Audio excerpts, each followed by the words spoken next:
Jen from Fabulous Paper Emporium. I have got a card tutorial for you today.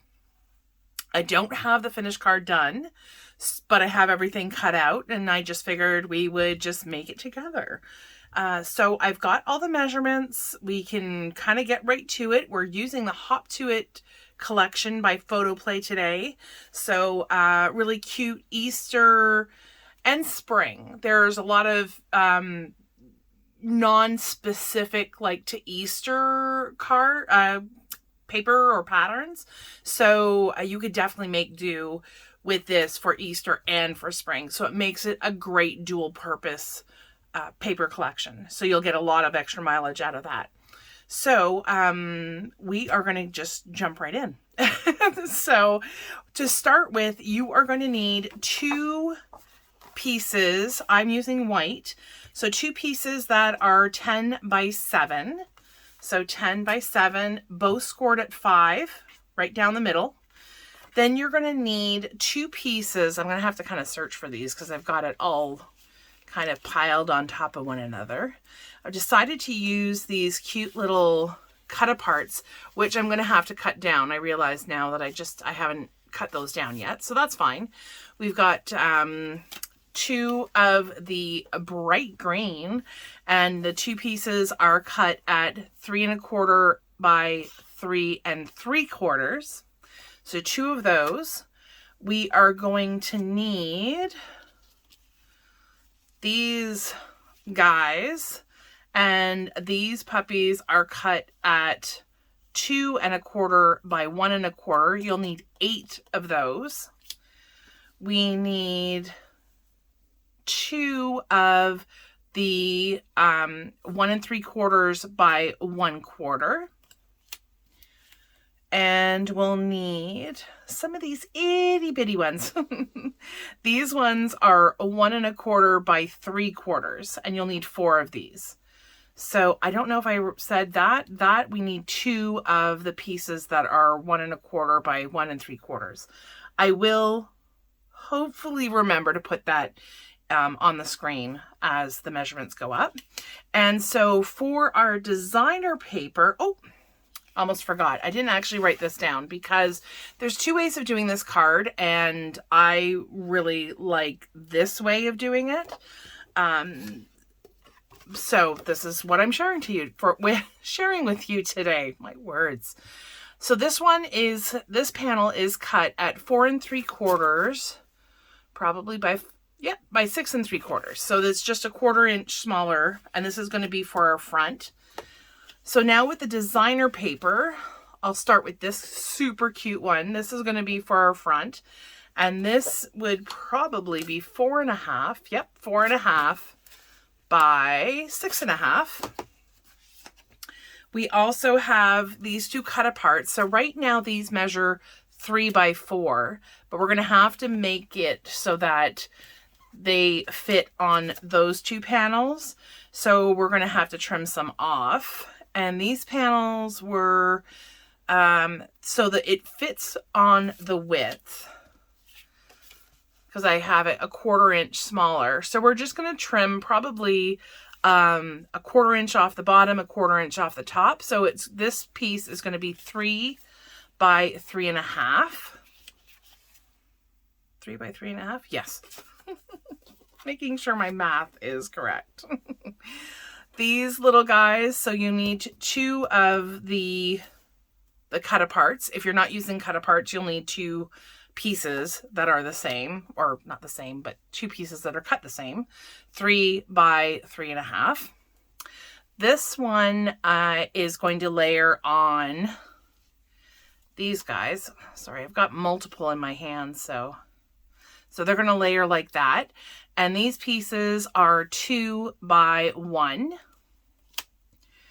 Then we're going to need some itty bitty guys.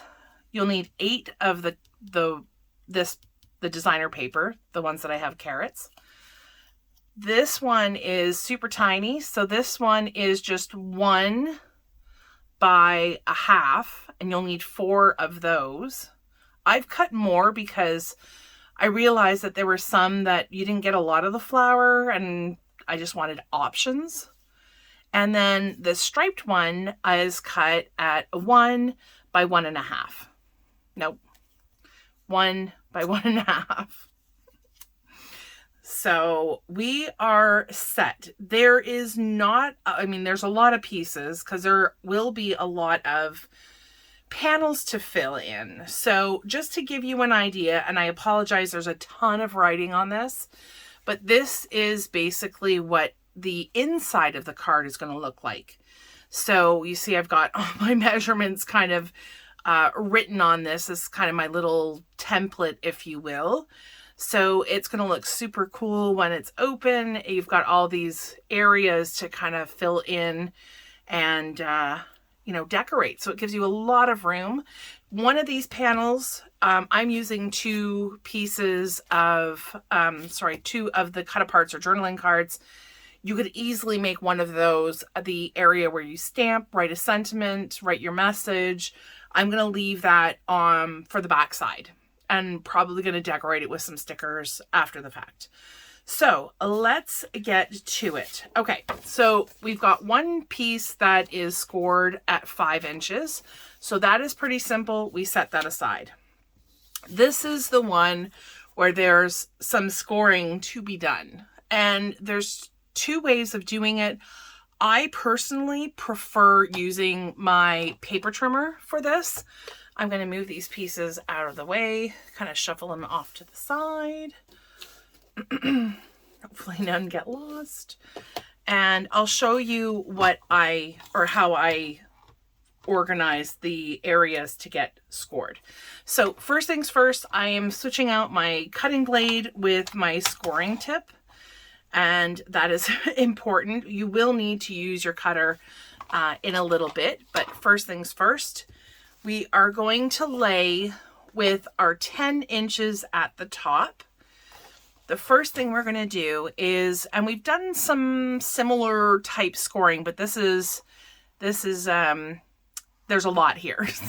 So the first thing we're going to do is we're lining up our left side of the paper with the 2.5 inch mark.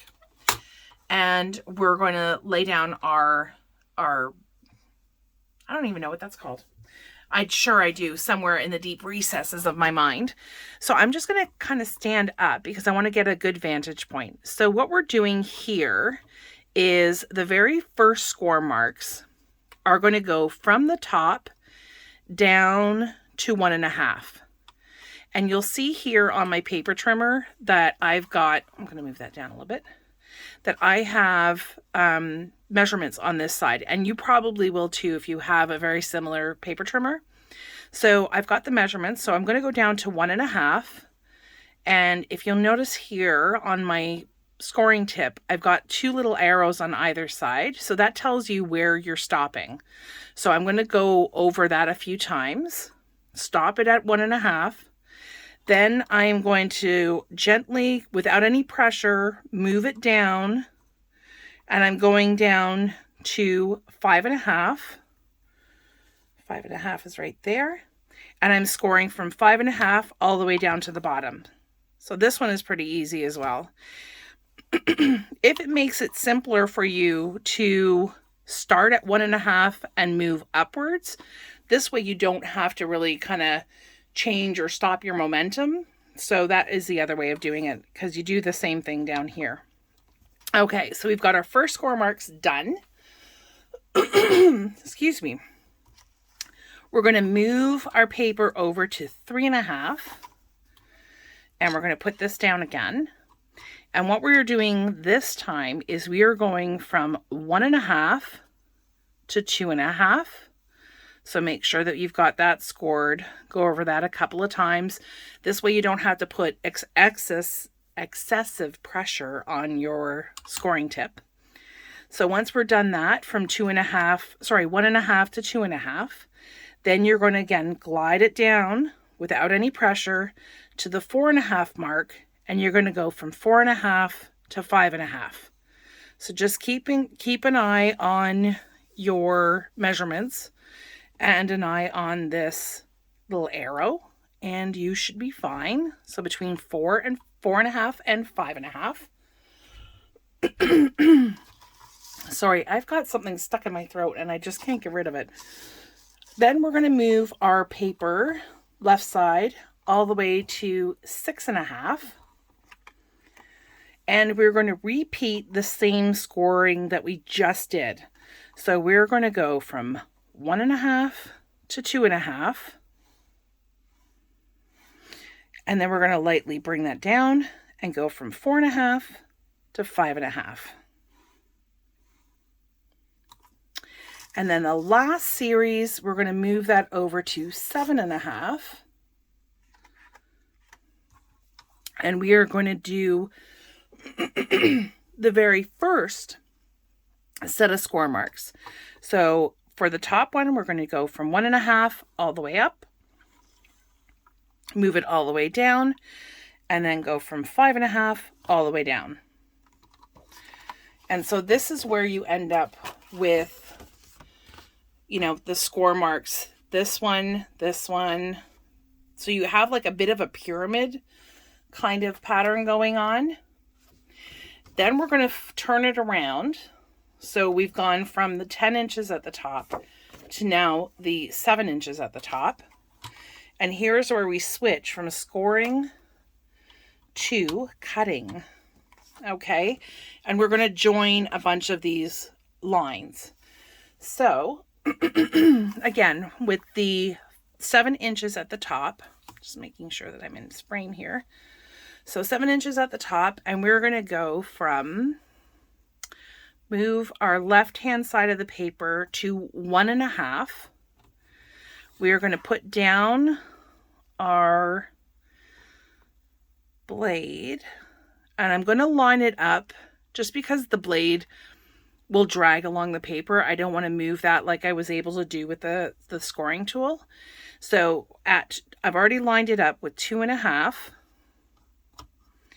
And then I'm going to sink the blade in, and I'm moving from 2.5 all the way down to 7.5. And that will connect the two first score marks that we have on the paper. So let me open that. So I'm not sure if you can see that very well.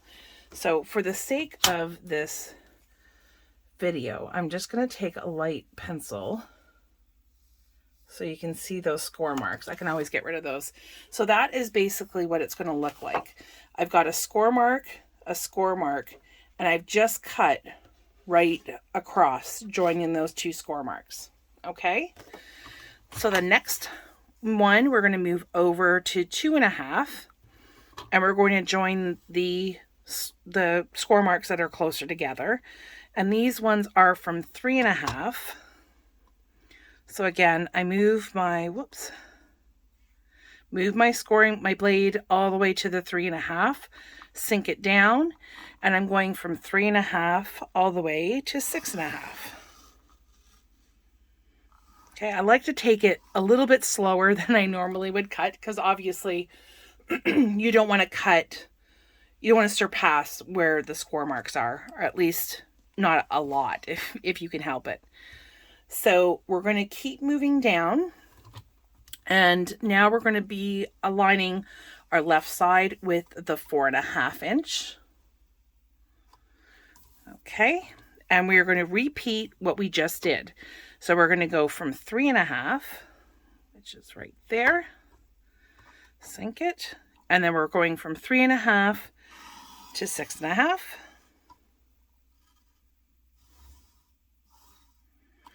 And then we're going to move the left hand side of the paper all the way to 5.5.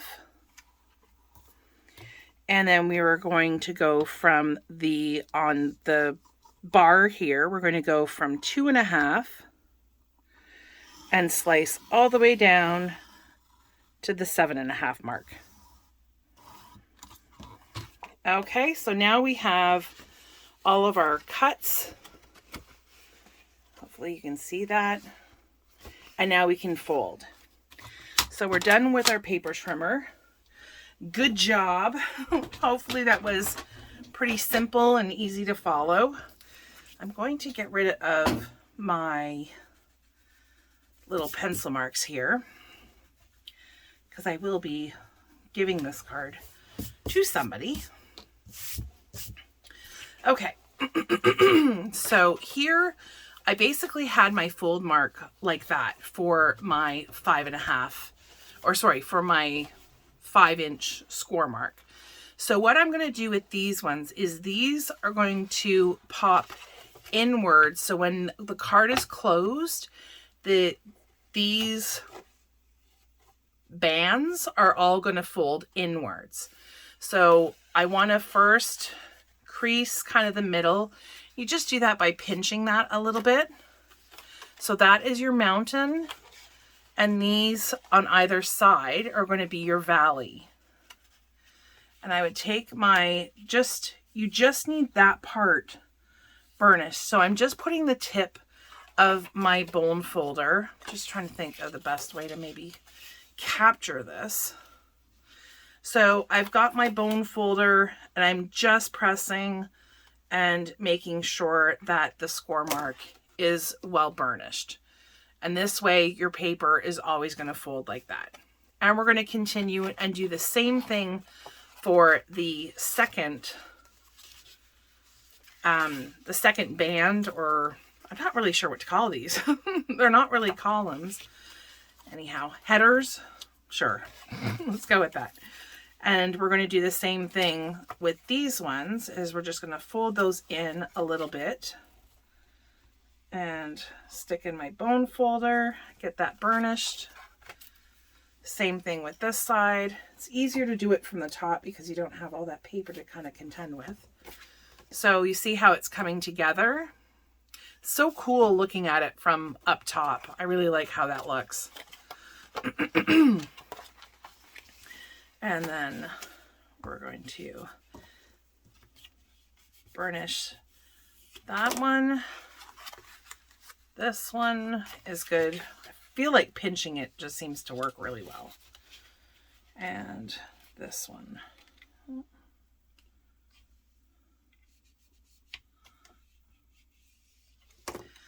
Okay, so I'm just going to give a quick look and just make sure that I have everything aligned.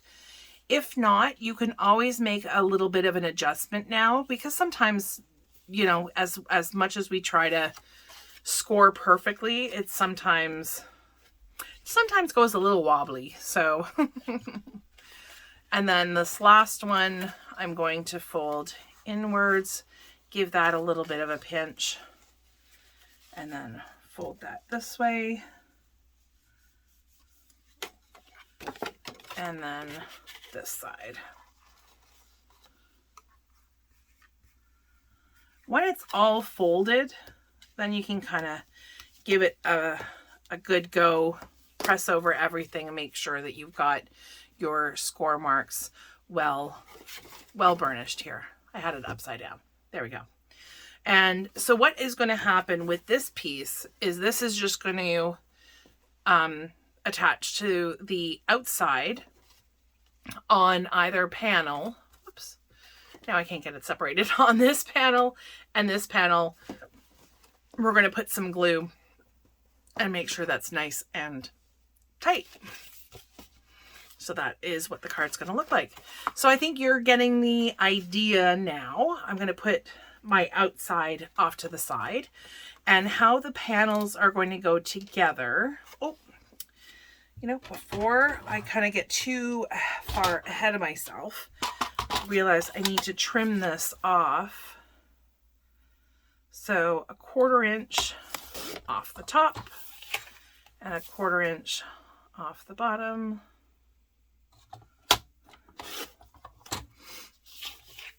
And that will fit really nicely on my panels that I've already cut. So the rest of this part is basically like putting together all of those layers, all of the pieces that we just cut. And now is time to kind of put these all together. So everything has an 1/8 of an inch border all the way around. So this is going to lay like that, and the same thing with the other ones. So I am just going to complete my layering, and I will be right back. Okay, so I've got my inside layers all done. And so how this is going to lay out inside is these panels are going to be going inside like this, right across the top and the bottom, something like that. Then these 4 little pieces are going to fit in right there, top and bottom. My 2 pieces like this are going to go in right like so. And then these 2 guys are going to fit in right here. So that's basically how that's going to lay out. So now I'm going to fill this all in, get these all tacked down, and we can move to the outside. Okay, so I've got all my inside done. I absolutely love how this has come together. Now, a couple of things that I wanted to mention. So the patterns that I chose for my little rectangular areas are really non-directional. The flowers are a little bit because they're cut so small, but the pattern overall is really, it's not directional. Same thing with the stripes and the carrots, because the carrots go in all different directions. So that is something that you really want to be mindful of, because cutting, you may end up using a lot of extra if you're trying to make sure that you're getting the direction or the pattern going in the right direction. So just something to be careful of, mindful of when selecting your pattern. But I do love that the 12 by 12 collection packs have so many beautiful little patterns. In a 6 by 6 would work amazingly well here too, because these are so small that a 6 by 6, which has the smaller scale patterns, would work really, really well here. So the next thing I'm going to do is I'm going to adhere my inside to the outside. And to do that, I am going to grab some of my double-sided tape, just so that I have really, really good contact. And I want to do that because it's going to be opened and closed, I would imagine. So I will, we definitely don't want it going anywhere. Don't want the top going, separating from the bottom. Just making sure that I'm staying in that first panel. And this is kind of a cool little thing that I made. I used a pop socket and then found one of these little, I think they're like it's a quilting square, something like that. And because I was using my ruler before, it does tear very nicely, but I like with your fingers, but I do like having something there to kind of give me a straight edge. So I'm not kind of all wonky, because then when you start off your next strip, it's going to be wonky too. So that kind of helps. Of course, I didn't need to really put the pop socket on it, but anyways, it makes it easy to grab and easy to find. So just, my 2 cents there. I am going to do, I wasn't going to, but since I really want this to be, properly glued down or adhered down, I'm going to do the tops and the bottoms as well, that little gap. And that way we can be sure the cover is not going anywhere, or the inside is not going anywhere, depending on how you look at it. Okay, so there. Okay, just making sure that I've got things properly aligned. Okay. So I'm just going to take off all of my double-sided tape backing. I'm going to do one side at a time so I don't have one panel that's just kind of flopping around and getting stuck on everything. So I'm just making sure that I line up the edges. The paper is cut the exact same size. So once I know that I have it in place, then I can drop it and move to the next the next side. And for this side, perfect. So I'm going to do the exact same thing. So we're going to, oh, you know what I should have done? That's okay. I should have put my front panel, I should have put that on the card first before I started peeling this, but it's too late now, so I'm sure it will be just fine. Okay, so for this side, I'm going to do the exact same thing. Line everything up. Once it's all lined up, get that placed down. Oh, I love it. I love it so much. And then the outside is just going to be simply my little bunny paper. And I'm just going to use some glue for this. And then we are done. So a lot of scoring for this one, and, you know, maybe some more intricate scoring than, you know, for most cards, I guess. But I think the results certainly are amazing. So definitely is a way cute card, and one that you could definitely just leave open and it's nice and festive, or yeah, festive. So there you go. This is not really sure again what to name it, but I'm sure we'll come up with a name, and then it'll be insert name here. So hopefully you've enjoyed my tutorial today. I know I have. Hopefully if you have any questions or comments, please leave them below. I do read them every single time, and if there's a question, I try to get back to you as quickly as possible. If you've enjoyed the video, please give me a thumbs up. That really helps with the whole analytics and things and stuff that YouTube has. And if you have not yet subscribed, and I know the subscriber list is getting so much longer, I really, really, really appreciate that. If you haven't subscribed already, make sure you subscribe and hit that bell for notifications so you don't miss any future videos. Thank you so much for joining me today. I really appreciate it. Hopefully you have a great day. Stay safe and well. Bye.